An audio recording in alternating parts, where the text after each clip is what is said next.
Hey guys, Hello. we just wanted to do a quick video update because so much has been going on the last couple of weeks. Definitely. She's been pretty sick, throwing up several times a day, really weak. We've gone to, So we're not sure exactly what caused it. I started with like what were flu-like, I thought were flu-like symptoms, body aches, um, cough, runny nose, but no fever. And then the body aches went away and the cough went away and the vomiting just stayed and it got worse. And I spent a good 2.5 weeks, no exaggeration, vomiting between 10 to 20 times a day, at least. Um, and that would be after I would wake up at 5:30 in the morning and completely empty my stomach. Not only was I vomiting, but I couldn't keep anything down, not even water. So for 2.5 weeks, I didn't eat, um, hardly slept, and could not stop vomiting. We had 2 emergency room visits where they don't really quite know what to do with me, so they hydrate me and send me home. yeah, and today is right now is the best she's felt in forever. And The last 3 days, every time I wake up, I feel like, oh my God. I remember 3 days ago was the first day that I could lift my head up off the pillow for like more than 2 minutes without getting dizzy and lightheaded and having to lay down. And then yesterday, I could actually like sit up and have conversations and get around. And today, I very shakily, but I did it. I walked into my doctor's office. So, where today was crazy busy. She was supposed to have chemo today, and we'll get to that in a second. But she had when she first went in, she got her labs done for chemo, and then had an appointment with her palliative team. And then so a lot of times what happens, because when I go to get chemo, I'll get my port accessed, they'll take my blood, and then it takes about an hour to an hour and a half for the lab results to come back. So a lot of times they like to send you to the doctor. Well, the problem is my doctors like to talk a lot, and I've been very sick. So we saw palliative care first, yeah, and that was a very, very long visit. because that's a whole team of people there. There's a social worker and a Social worker, pharmacist. psychologist, pharmacist, the actual doctor. It's And then after that was done, we had to go see her primary oncologist, and he's pretty good. And that's where we found out that chemo was not happening again today. So it's been what, almost 6 weeks. I don't know. I have to look at the calendar It's been to be about 6 weeks exact. now, and It's been a long time, and let's talk about that because I feel like people are like, why haven't you done chemo? So the first week that I did not do chemo was because I had an off week. Week number 2 is they took my case in front of the cancer board or the tumor board, and they did not want to start me on this new chemo that they're starting me on because they could not do surgery within 8 weeks of that. So had the tumor board come back and said, yeah, let's do surgery, I wouldn't have been able to. So that was 2 weeks off. Then I got sick, which was 2 more weeks off. And now I didn't get it today. So we're at least on week weeks. 5. So it's not like we're choosing to say, you know what, let's take a week off. It's just like something has continued to happen. And when he said no chemo today, I broke down.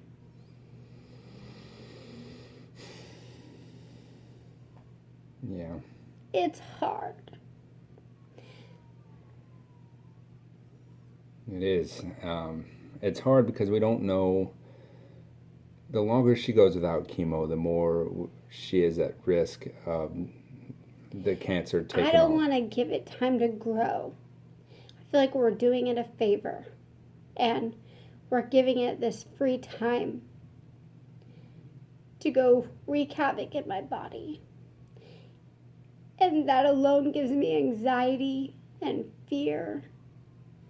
And it just sucks, you know. But he had a good excuse. Um, so in the 2 weeks that I've been sick, I've lost 10 pounds. So I'm now down to like 135. And he's worried at the rate at which I was losing weight, the fact that I am not really eating, and the fact that what little I do eat is not staying down. So he said, why pump your body full of this chemo that's probably going to give you a lot of those same symptoms? And we're never going to be able to break this cycle. So he said, let's really focus on getting you where you need to be.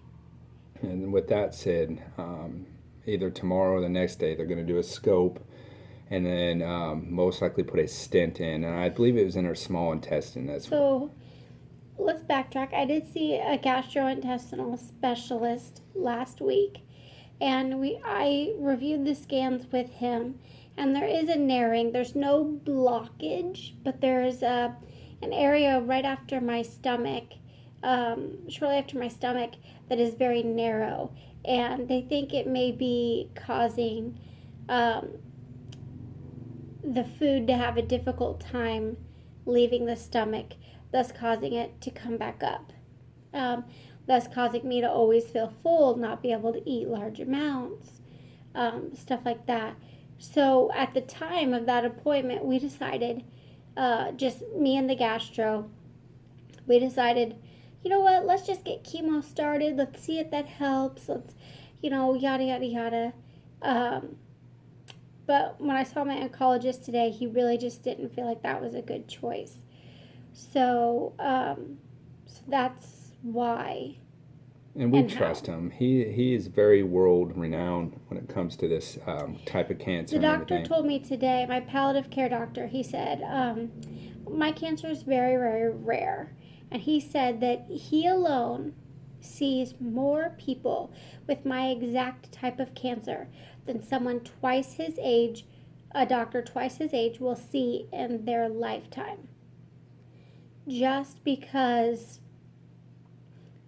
UCSD is so great with this type of cancer, and there's a great surgeon there that does the HIPEC and the debulking surgery. So she's where she needs to be, and we are extremely blessed to be here. She has a team of amazing people. Really, I just don't want you guys to worry. When we say we're not doing chemo, we're not doing this. These are not decisions that we've taken lightly. There is still a lot of fear, a lot of question. I do question my doctors. I do know that first and foremost, they can make a suggestion, and I can absolutely say, no, I think that that's a bad idea. And I do half the time. And he laughs at me and talks me through.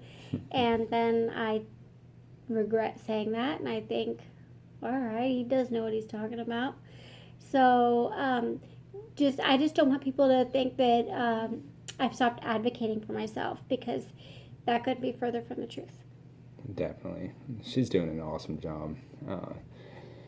Really. The social worker got Johnny to talk today. I got ambushed. First of all, they set me up with traps is what they do to try to get me to talk. I'm not that kind of person, really. I don't. He doesn't like to talk about his feelings. I do with you guys a little bit, but I don't know. I'm the way I am.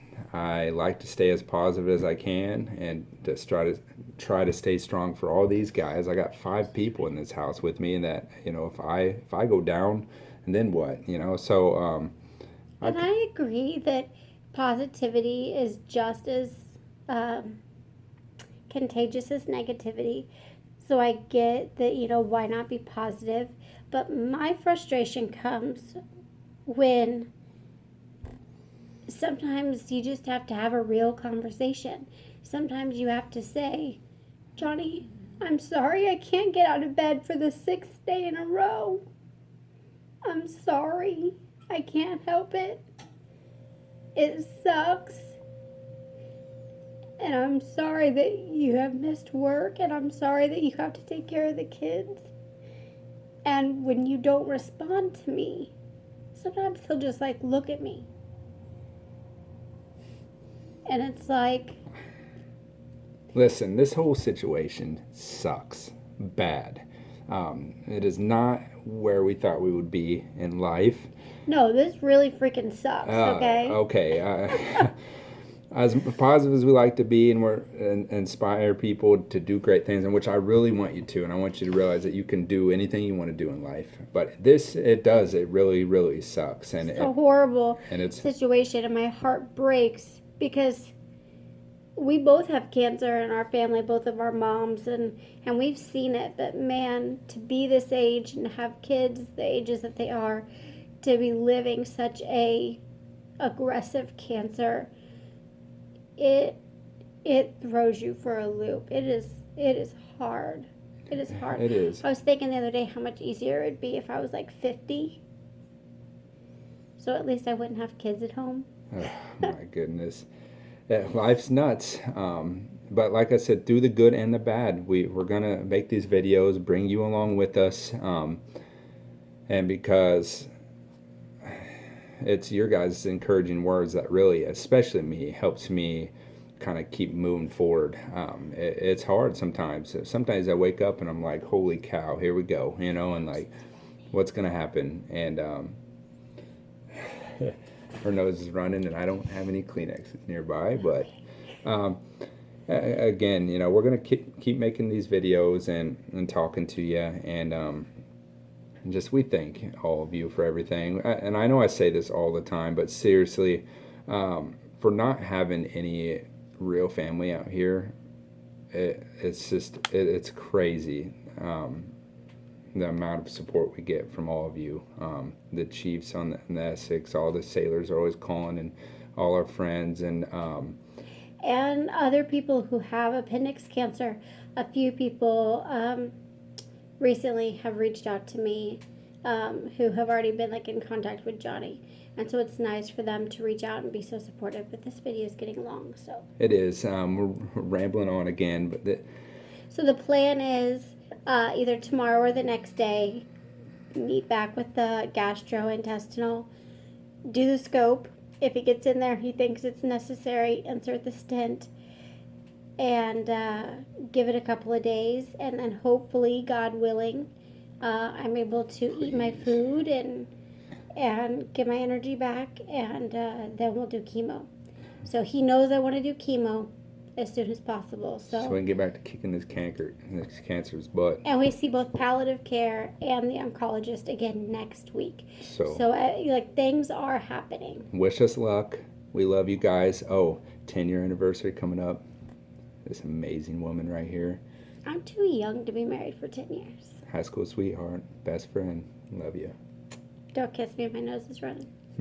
All right, thanks guys. Seriously. And again, we're always here. So, whatever. Bye. Bye.